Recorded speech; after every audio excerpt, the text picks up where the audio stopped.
আজকে আমাদের গন্তব্য দেশের সবথেকে রহস্যময় বন সুন্দরবন। চারপাশের প্রাকৃতিক পরিবেশ, গহীন বন আর ঠিক ক্যানেলের কোল ঘেঁষে গড়ে ওঠা রিসোর্টে আমরা থাকবো এক রাত। এই রিসোর্টে থাকতে খরচ কেমন, কিভাবে গেলাম, কি করলাম, চলেন পুরো গল্পটা আপনাদেরকে বলি। প্রচন্ড গরমের ভেতর আমরা দুপুরে বাসা থেকে বের হয়ে গেলাম। 0 পয়েন্ট থেকে মোংলাগামী লোকাল বাসে আমরা উঠি জনপ্রতি 100 টাকায়। আমরা 70-80 কিলোমিটার পাড়ি দিয়ে 1 ঘন্টা পর চলে আসি মোংলায়। আমরা লাউডুক ঘাট পার হয়ে চলে আসি এপার। এভাবে 40 মিনিট চলার পরে আমরা পৌঁছে যাই আমাদের গন্তব্যস্থল জঙ্গলবাড়িতে। আমরা আগে থেকে সুন্দরবনের সব থেকে প্রিমিয়াম এই রিসোর্ট বুকিং করে এসেছিলাম, যেখানে প্রকৃতি নীরবতা সবচেয়ে কাছে থেকে শোনা যায়। ওয়েলকাম ড্রিঙ্কস এনজয় করার মধ্যে আমাদের রুমটাও রেডি হয়ে যায়। আমাদের রুমের নাম সেতাল। এখন আপনাদেরকে আমাদের রুম ট্যুরটা দিব। জনপ্রতি 4500 টাকায় বন জঙ্গলের ভেতরে আমরা নিয়েছিলাম সুন্দর এই ডুপ্লেক্স রুম। সুন্দরবনের ভেতরে এত সুন্দর ঘর বিশ্বাসই হচ্ছিল না। এখানে ঘরটার মধ্যে ছিল একটা কাভার, যেখানে প্রয়োজনীয় সবকিছু রাখা যায়, একটা সুন্দর মিরর এবং তার পাশে ছিল জায়নামাজের পাটি। আপনারা টিভিতে মুভিও দেখতে পারবেন।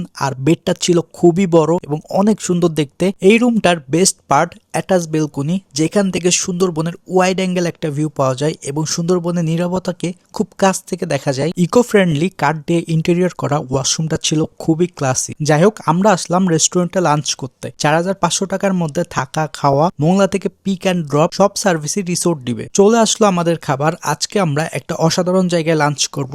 আর এই ক্যানেলে কিন্তু কুমিরও আছে। আর এখানে দেখতে পাচ্ছেন পুরোটাই বাঙালি খাবার এবং এই নদীর ফ্রেশ মাছ। বাংলা খাবার মানে স্বাদের ঐতিহ্য, গ্রানে ইতিহাস। আমরা খুব তৃপ্তি করে খাওয়া দাওয়া শেষ করতে না করতে আকাশটা মেঘলা হয়ে আসলো। সুন্দরবনে বৃষ্টি মানেই ম্যাজিক্যাল। পাখির ডাক, বাতাসে পাতার মৃদু নড়াচড়া, সব মিলে একটা প্রাণ জুড়ানো পরিবেশ। রাতে অ্যাক্টিভিটিসের তেমন কিছু ছিল না। আমরা হালকা ক্যারাম খেলে ডিনার করতে বসলাম। রাতে তাদের রেস্টুরেন্ট দেখতে খুবই অ্যাস্থেটিক লাগতেছিল লাইটিং এর জন্য। আমাদের ডিনারের আইটেম ভাত, সবজি, হাঁসের মাংস আর ডাল। খাওয়া দাওয়া করে আমরা চলে যাই ঘুমাতে। সকালটা শুরু হয় ব্রেড টেকিং ভিউ দিয়ে। পশু পাখির ডাকে ঘুম ভাঙে আমাদের। তারপরে চলে আসি ব্রেকফাস্ট করতে। এখানে আসলে প্রকৃতি গল্প বলে নীরবতায়। এখন আমরা করব ক্যানেল ক্রুজিং, যা আমার জীবনের ভয়ঙ্কর অভিজ্ঞতা। আমরা যাচ্ছি জঙ্গলের ভেতর। যদিও সেফটি নিয়ে এসেছি, কিন্তু এখানে ডাঙায় বাঘ আর জলে কুমির বাস করে। এটাই পুরো বিশ্বের সব থেকে বড় ম্যানগ্রোভ বন, রহস্যময় জগৎ। চারপাশে নিস্তব্ধতা, শুধু পাখির ডাক আর ক্যানেলের ঢেউয়ের শব্দ। এটাই তো প্রকৃতির আসল রূপ, নীরব শান্ত অথচ গভীরভাবে হৃদয় ছুঁয়ে যায়। আমরা বন থেকে নিয়ে এসেছিলাম গোল ফল, যেটা দেখতে কাঁঠালের রোয়ার মতো দেখতে লাগলো।